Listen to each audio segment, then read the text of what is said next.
तरीके इंसाफ का ना जब्त मेरे ख्याल में चेक किया जा रहा है और तरीके इंसाफ ने बड़े अच्छे जब्त का मुजाहरा किया, ख़ासतौर पे उनके सोशल मीडिया ने। मुझे ऐसा लगता है कि हुकूमत चाहती है कि तरीके इंसाफ या उनका सोशल मीडिया गलती करे और उनसे गलती करवाने के चक्कर में हुकूमत खुद गलती पे गलती करती चली जा रही है। देखिए, ये जो अता तारड़ की प्रेस कॉन्फ्रेंस है ये गायब हो जाएगी। तलाल चौधरी ने जो कुछ कहा इसे कोई याद नहीं रखेगा। लोग याद रखेंगे उन तहरीरी बयानात को जो ख्वाजा आसिफ ने दे दिए, जो एहसन इकबाल ने कह दिया और जो कुछ अदालत के अंदर पटिशन के अंदर लिख दिया गया। अब ये तो नहीं हो सकता कि वज़ीर आज़म की मर्ज़ी के बगैर एक कमिश्नर उठे और एडवोकेट जनरल जो सरकारी वकील है वो जाके सुप्रीम कोर्ट ऑफ पाकिस्तान में एक नज़रसानी अपील वो दायर कर दे। ऐसा तो नहीं हो सकता, ये तो सवाल ही पैदा नहीं होता, मुमकिन ही नहीं है।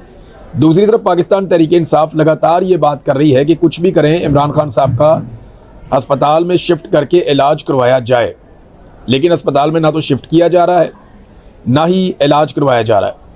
टाउटों ने ये कहना शुरू कर दिया है, मैं कल से ही सुन रहा हूँ रात से, टाउट्स ये कहना शुरू हो गए हैं कि इस फैसले पर भी अमल दरामद नहीं होगा, जैसा कि एक और फैसले पर अमल दरामद नहीं हुआ था जब मखसूस नशस्तों के हवाले से सुप्रीम कोर्ट ऑफ पाकिस्तान ने एक फ़ैसला दिया था कि ये ख़वातीन की मखसूस नशस्तें, अक़लियतों की नशस्तें, ये पाकिस्तान तहरीक इंसाफ की हैं। तो तब टाउटों ने रात को बताया था, फ़ौजियों से पूछ के, और एजेंसियों ने उन्हें कहा था, फ़ौजियों ने कहा था कि जी ये नहीं होगा। तो टाउटों ने रात को अनाउंस कर दिया कि फ़ैसले पे अमल दरामद नहीं होगा और फिर कई महीने तक उस फैसले पे अमल दरामद नहीं हुआ। बाद में नई अदालतें बनाई गई, उन नई अदालतों के ज़रिए से नया फ़ैसला लिया गया और उस फैसले के अंदर मखसूस नशस्तें बांट दी गई माले गनीमत की तरह। और आपको पता है इसमें कादी फ़ायद ईसा का, ये जो अभी मुसर्रत हलाली एक जज रिटायर हुई हैं, उनका ये बहुत घटिया किरदार है इनका। इन्होंने मखसूस नशस्तें भी छीनी, बल्ले का निशान भी छीना, इन्होंने पाकिस्तानियों से उनका हर हक छीना है। काफ़ी जालिम लोग हैं, इनको जवाब तो देना पड़ेगा। तारीख़ में इनका नाम हमेशा कूड़ेदान में रहेगा और लोगों को उससे हमेशा बदबू आती रहेगी। बदबूदार किस्म के किरदार थे। जो इन्होंने किया वो कोई अदलिया करती नहीं है, अदलिया को ऐसा कभी करना नहीं चाहिए।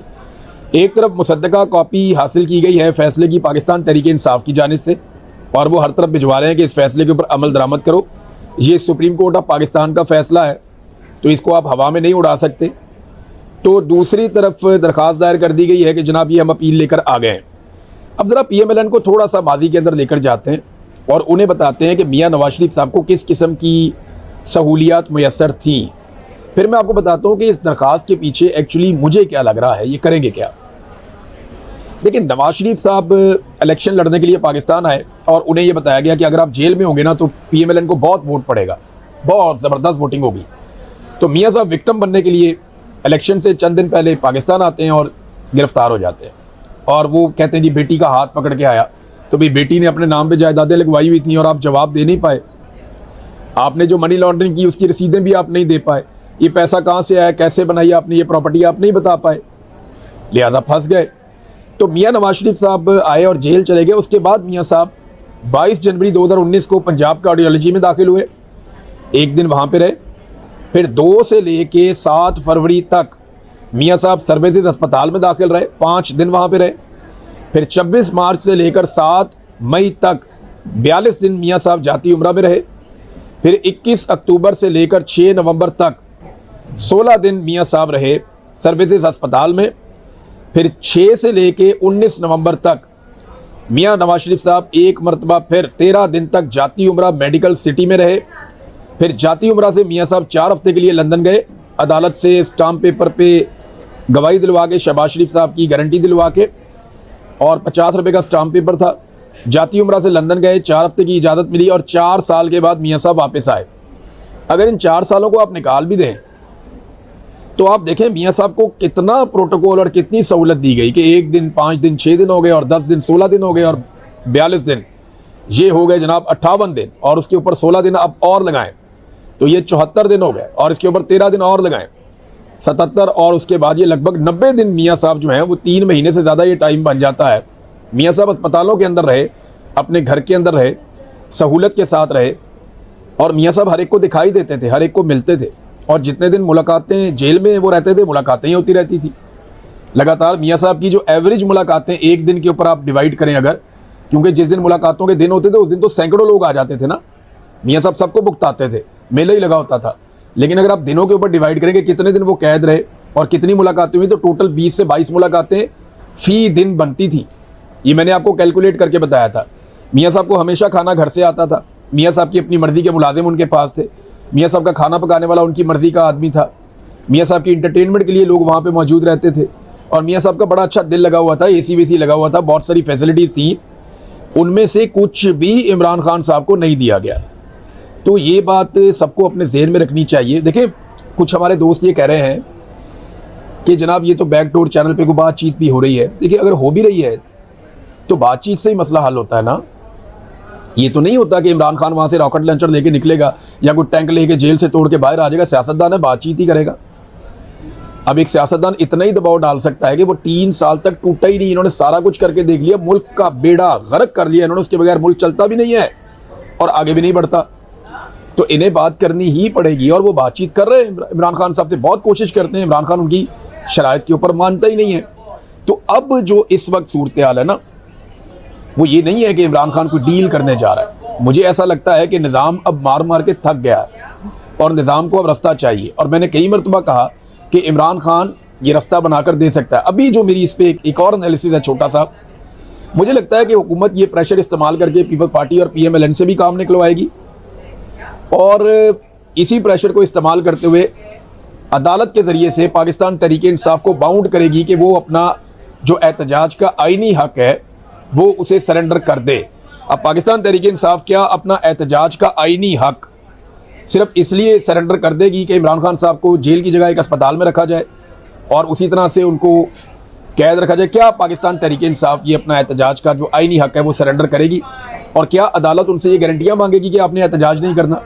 भाई, अदालत ये कह सकती है कि आपने अस्पताल नहीं जाना, आप एहतजाज करें, जो आपका आईनी हक है। इन मामलात में अदालत को पढ़ना ही चाहिए। ये बड़ा जरूरी है। मियाँ साहब ने बहुत अजीबोगरीब किस्म की अदादुशुमार दे दिए कि मेरे दौर में मईशत बहुत अच्छी चल रही थी, मेरे दौर के अंदर महंगाई बिल्कुल नहीं बढ़ रही थी, मेरे दौर के अंदर जो है वो 1 रुपया भी डॉलर की कीमत नहीं बढ़ी। मैंने कुछ फैक्ट्स आपके सामने रखे थे जहां पे मियाँ साहब गलत बयानी से काम ले रहे थे। अभी कुछ और चीजें आपको मैं बताता हूं कि 2013 में जब मियाँ साहब को हुकूमत मिली तो करंट अकाउंट खसारा था 2.5 अरब डॉलर। जब 2018 में मियां नवाज शरीफ साहब ने हुकूमत छोड़ी तो करंट अकाउंट खसारा था 19.89 अरब डॉलर्स। ये मियां नवाज शरीफ साहब का कारनामा था। 2013 में माली साल के इख्तिताम पर बरामदात 25 अरब डॉलर थी, जबकि 2018 में वो कम होकर 23 अरब डॉलर हो गई। अब ये होना तो ये चाहिए था कि वो 30 या 31 तक लेकर जाते 25 से बढ़ाकर, लेकिन उल्टा उन्होंने पाकिस्तान की बरामदात कम कर दी। फिर किसानों को जो मार पड़ी 2013 से लेकर 2018 तक, किसान उस दौर को एक स्याह दौर के तौर पे याद रखते हैं और आज फिर किसानों का एक स्याह दौर चल रहा है। और सबसे बड़ा जुर्म जो शरीफ खानदान का था वो IPPs को लाकर अजीबोगरीब किस्म के डॉलर्स के अंदर मुआहदे करना था कि आप बिजली बनाएं या ना बनाएं, हम आपको बिल देंगे, हम आपको पैसा देंगे और आप अरबों रुपए, बल्कि अरबों डॉलर आप कहें कि आप अरबों डॉलर पाकिस्तानियों की जेबों से निकालते रहेंगे और हम आपकी इसमें मदद करेंगे, आइए हमारे साथ मुआहदे कीजिए। वो 2013 से 15 तक जो मुआहदे किए नवाज शरीफ साहब ने, पाकिस्तान की इकॉनमी की तबाही की सबसे बड़ी वजह वो मुआहदे थे।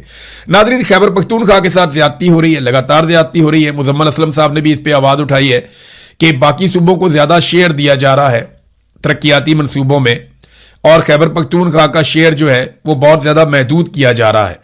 वफाक ने जो अपना तरक्याती बजट रखा है उसमें खैबर पख्तूनख्वा का हिस्सा इंतहाई कम रखा है। खैबर पख्तूनख्वा की सिर्फ 786 में से 7 स्कीमें हैं और अगर आप जमशुदा इजला के फंड निकाल दें तो सिर्फ 2.2 अरब रुपए बनते हैं। यानी 1000 अरब रुपए में से खैबर पख्तूनख्वा के जो सेटल्ड एरियाज हैं वहां पे 2.2 अरब रुपए वफाकी हुकूमत खर्च करने जा रही है। ये कितनी बड़ी ज्यादती है। इसमें पंजाब के ऊपर सबसे ज्यादा पैसा खर्च करते हैं, फिर बाकी सूबों के ऊपर खर्च करते हैं। देखिए, खैबर पख्तूनख्वा के लोग या जो हमारे बलूचिस्तान के लोग हैं वो भी तो पाकिस्तानी हैं। उनके बच्चों के पैरों में जूती नहीं होती, उनको सहूलियात नहीं मिलती, उनके ऊपर तरक्याती बजट खर्च नहीं किया जाता, उनकी नौकरियों का बंदोबस्त नहीं किया जाता, फिर भी वो पाकिस्तानी है और वो पाकिस्तान के लिए अपना किरदार अदा करते हैं। यही बच्चे फोर्सेज में भर्ती होकर अपनी जानें भी कुर्बान करते हैं। यही बच्चे तालीम हासिल करके पाकिस्तान को आगे बढ़ाने के लिए भी अपना कंधा देते हैं। क्योंकि पंजाब में वसाइल बहुत ज्यादा इस्तेमाल होते हैं, यहां के तलबा पे, यहां के लोगों पे पैसा बहुत खर्च होता है, तो ये इनके पास ज्यादा मौका है आगे बढ़ने का। खैबर पख्तूनख्वा और बलूचिस्तान के लोगों का यह कसूर नहीं होना चाहिए, उनके ऊपर भी पैसा उसी तरह खर्च करना चाहिए जैसे बाकी बड़े सूबों के ऊपर खर्च किया जाता है। नाज़रीन, किसी दौर में जजेस के फैसले बोलते थे, आजकल जजेस बोलते हैं। जस्टिस सरफराज डोगर साहब, जो इस्लामाबाद हाई कोर्ट के चीफ जस्टिस बनाए गए आईनी तरमीम के बाद, अब वो एक तकरीर कर रहे थे 14 अगस्त के हवाले से। उन्होंने कहा 2 साल में पाकिस्तान ने दिफाई और सफारती लिहाज से जो चीजें हासिल की हैं, अल्लाह की बड़ी करम नवाजी है। अदरवाइज किसी जमाने में पाकिस्तान का इस तरह का कोई नाम नहीं था। जजेस के फैसले बोलते हैं, उनकी खुशामद नहीं बोलती। ऐसा लगता है कि पूरा का पूरा निजाम और इस निजाम का हर बेनिफिशरी इस निजाम को बचाने में लगा हुआ है और इस निजाम की खुशामद में लगा हुआ है कि किसी तरह हम इस निजाम को बचा लें, क्योंकि हमारी अपनी बका भी इस निजाम के साथ है। और chief justice Islamabad high court इस निजाम का एक ऐसा मोहरा है जिसने निजाम को ना सिर्फ बहुत सपोर्ट किया, बल्कि वो ये जानते हैं कि जब तक ये निजाम रहेगा तब तक उनकी बका है। अगर ये निजाम चला गया तो वो भी चले जाएंगे। लिहाजा इस निजाम को बचाने के लिए ये लोग आखिरी हद तक जाएंगे।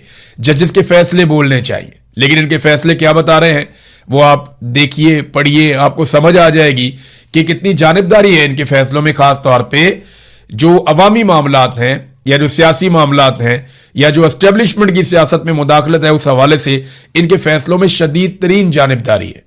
नादरीन, पंजाब का एक ही ऐसा मनसूबा है जिसको मरियम नवाज का मनसूबा कहा जाता है, सुथरा पंजाब। अब वो एक करप्शन, गंदगी और नाअहली से लुथड़ा हुआ एक पंजाब मनसूबा है। यानी जो सुथरा पंजाब मनसूबा है, उसे अगर कोई कहता है कि लुथड़ा पंजाब मनसूबा, तो वो गलत नहीं कहता। हालात ये हो गए हैं कि समा टीवी, जो हुकूमत का अपना टीवी है और हुकूमती वजीर का टीवी है, वो ये बताने पर मजबूर हो गया कि लाहौर से मुल्तान और मुल्तान से जनूबी पंजाब और लाहौर से लेकर ये अपर पंजाब तक हर तरफ गंद ही गंद है। हर तरफ गंदगी के ढेर फैले हुए हैं, हर तरफ बेड़ा गर्क कर दिया है, करप्शन है, नाअहली है। सुथरा पंजाब के फंड्स कहां जा रहे हैं कोई समझ नहीं आ रही। हर कुछ अरसे के बाद कोई ना कोई खुदकुशी करता है। सुथरा पंजाब के जो बेचारे मुतासरा मुलाजमीन है वो एहतजाज करते रहते हैं, आवाज उठाते रहते हैं कि किसी तरह हमें पैसे मिल जाए, हमें हमारी तनख्वाह मिल जाए, जो काम हम कर रहे हैं उसके बदले में जो पैसे हैं वो हमें मिल जाए। फवाद चौधरी जैसा आदमी जिसने उस्मान बुज़दार की हमेशा मुखालफत की थी, यानी मैं भी ये सोचने पर मजबूर हो गया कि अगर मुझे कोई कहे कि कंपैरिजन करना है उस्मान बुज़दार का मरियम नवाज से, तो मैं क्या करूंगा। लेकिन प्रोटोकॉल मरियम नवाज का ज्यादा है, ज्यादा अच्छे कपड़े मरियम नवाज पहनती हैं, ज्यादा मरियम नवाज अपना दिखावा ज्यादा करती हैं, मरियम नवाज ने अपना रोब ज्यादा बरकरार रखा हुआ है, ब्यूरोक्रेसी को दबा के रखा हुआ है। मरियम नवाज ने सिस्टम को चलाने के लिए अपनी तशहीर बहुत ज्यादा की है और तशहीर के मैदान में तो उस्मान बुज़दार कहीं मुकाबला भी नहीं कर सकता। लेकिन जब गवर्नेंस की हम बात करते हैं तो फवाद चौधरी जैसा नाकिद, जिसने हमेशा उस्मान बुज़दार की मुखालफत की, हर प्लेटफॉर्म पे की, और मैं वो आदमी हूं जिसने 12-14 स्टोरीज की थी उस्मान बुज़दार के ऊपर और बहुत सारी चीजों को बेनकाब किया था। लेकिन मेरा भी ये मानना है, और फवाद चौधरी का स्टेटमेंट देखें, हैरान कुन तौर पर बुज़दार हर लिहाज से मरियम नवाज से बेहतर वजीर आला था, ये फवाद चौधरी ने कहा। तो मुझे भी अब ऐसा लगना शुरू हो गया है कि वाकई में बुज़दार मरियम नवाज से बेहतर था, क्योंकि इन्हें गवर्नेंस की अलिफ बे तक का नहीं पता। इन्हें पता ही नहीं है कि ब्यूरोक्रेसी को कैसे चलाना है। इन्हें आइडिया, हर चीज में सिर्फ इनको डंडा इस्तेमाल करना है, क्योंकि डंडे के बलबूते के ऊपर ये